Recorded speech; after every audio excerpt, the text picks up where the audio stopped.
Oh Seigneur, oh Yahweh, je veux être comme toi, Jésus.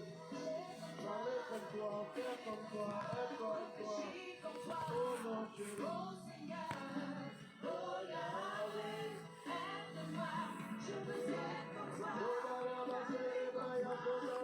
Shalom, shalom, shalom. Bonjour ma chère famille Rehoboth. Alléluia. Bonjour chers bien-aimés. Bonjour peuple de Dieu. Bonjour excellents serviteurs. Bonjour disciples de Jésus-Christ de Nazareth qui nous suivez de par le monde. Alléluia. Nous sommes donc à notre moment de dévotion matinale. Nous sommes donc au pain quotidien. Soyez bénis et bienvenus au pain quotidien au nom de Jésus. Alléluia. Nous sommes donc depuis le début de la semaine en train de parler d'onction. Alléluia. Nous sommes en train de parler d'onction. Nous sommes en train de nous poser la question de savoir si nous sommes véritablement oints pour les choses de Dieu, oints pour le ministère, oints pour guérir, oints pour la mission, oints pour soutenir les pauvres. Alléluia. Sommes-nous oints? Es-tu oint? Suis-je ointe? Mon frère et ma sœur, alléluia, amen, amen, amen. C'est ainsi que tout le long de ce mois de mai, nous sommes en train de parler de l'onction et de la puissance à l'église Rehoboth Paris. Le thème de notre message de ce matin est puissant prédicateur. Puissant prédicateur, et pour ce faire, nous allons donc prendre le livre de l'évangile de Luc, chapitre 4, au verset 32, et nous lisons la parole de Dieu. Évangile de Luc, chapitre 4, au verset 32, qui dit ceci. Alléluia. On était frappé de sa doctrine, car il parlait avec autorité. On était frappé de sa doctrine, car il parlait avec autorité.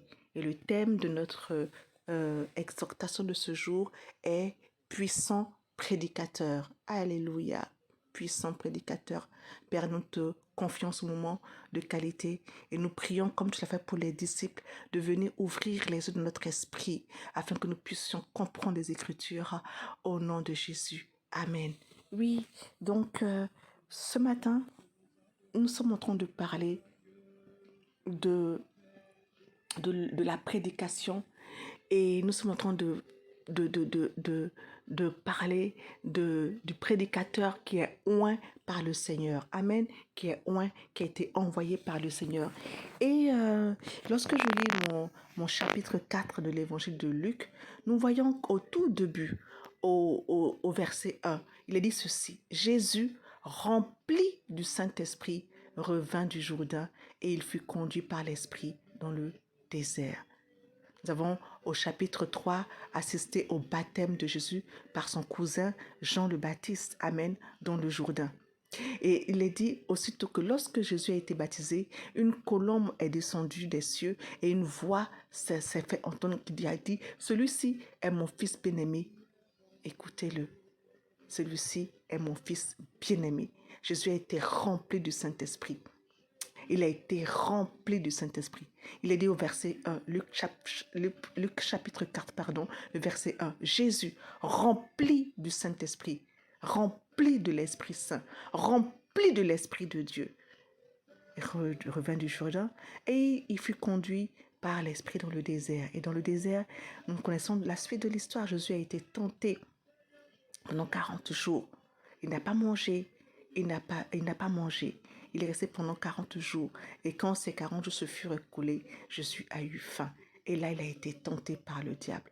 Et pourquoi je vous raconte cela? Pourquoi je vous rappelle ces faits? C'est pour vous dire que pour être un puissant prédicateur, Jésus nous montre la voie. Jésus nous montre l'exemple. Alléluia. Il faut accepter Jésus. Il faut être baptisé, mais le baptême de feu. Parce que les hommes courent après, le plus souvent, après le baptême de Jean le Baptiste, le baptême d'eau. Mais Jean même le Baptiste a pu dire, celui-ci, moi je vous baptise d'eau, mais celui-ci vous baptisera de feu. Amen. Nous devons aspirer après le baptême de Jésus, après le baptême du Saint-Esprit. Amen. Le baptême d'eau, c'est vrai, atteste de notre appartenance, notre témoignage du fait que nous avons accepté Jésus. Mais il est un baptême encore plus important que le monde a tendance à ignorer. C'est le baptême du Saint-Esprit. C'est le baptême du Saint-Esprit. C'est le baptême de Jésus. C'est le baptême de Jésus. C'est Jésus qui donne ce baptême-là. C'est-à-dire il nous donne son esprit et nous sommes remplis du Saint-Esprit. Et une fois que nous sommes remplis du Saint-Esprit, alors nous sommes aptes, nous avons la puissance, nous avons l'onction, nous avons l'autorité. Amen. Seul le baptême du Saint-Esprit, seul le Saint-Esprit habitant en nous, seul le Saint-Esprit survenant sur nous donne cette autorité.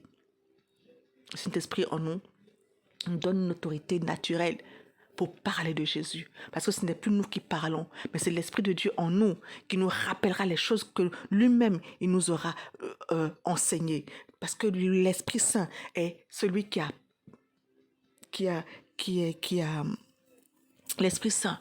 La Bible déclare que c'est poussé par le Saint-Esprit que des hommes ont écrit, que des hommes ont prophétisé. L'auteur de la Bible, c'est le Saint-Esprit. Alléluia.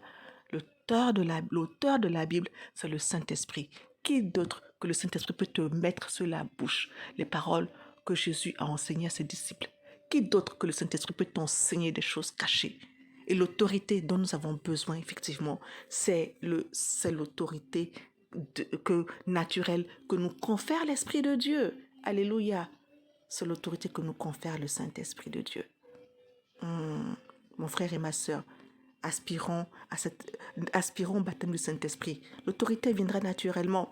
Et lorsque tu te mettras à parler de Dieu, à prêcher avec force et puissance, les hommes seront étonnés de ta doctrine, seront surtout étonnés de ton assurance, parce que ce n'est plus toi qui parles, mais c'est parce que c'est le Saint-Esprit qui parle. Alléluia. C'est l'Esprit Saint de Dieu qui parle au nom de Jésus en toi.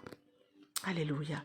Oui, l'onction et la puissance nous confèrent cette autorité naturelle au nom de Jésus.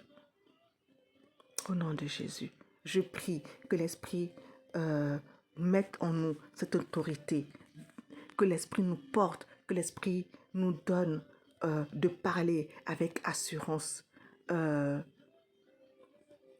la part du Seigneur. Alléluia. Au nom de Jésus, je prie que le Saint-Esprit mette en toi des thèmes, des sujets qui vont toucher, qui vont bénir, qui vont impacter, qui vont challenger les nations, ta famille, au nom de Jésus. Oh, bien-aimé, oui, l'autorité dont nous avons besoin, la puissance dont nous avons besoin pour parler de la part de Jésus, c'est vraiment le Saint-Esprit. Si tu rentres dans son intimité, lui-même te donnera les paroles, lui-même te donnera des thèmes, des messages, parce que lui seul connaît le cœur du peuple de Dieu, lui seul connaît les besoins de l'Église, lui seul, le Saint-Esprit, sait ce qu'il faut dire pour que l'Église évolue, pour que le peuple de Dieu soit édifié, soit consolé, soit fortifié dans le nom de Jésus. Amen, amen, amen.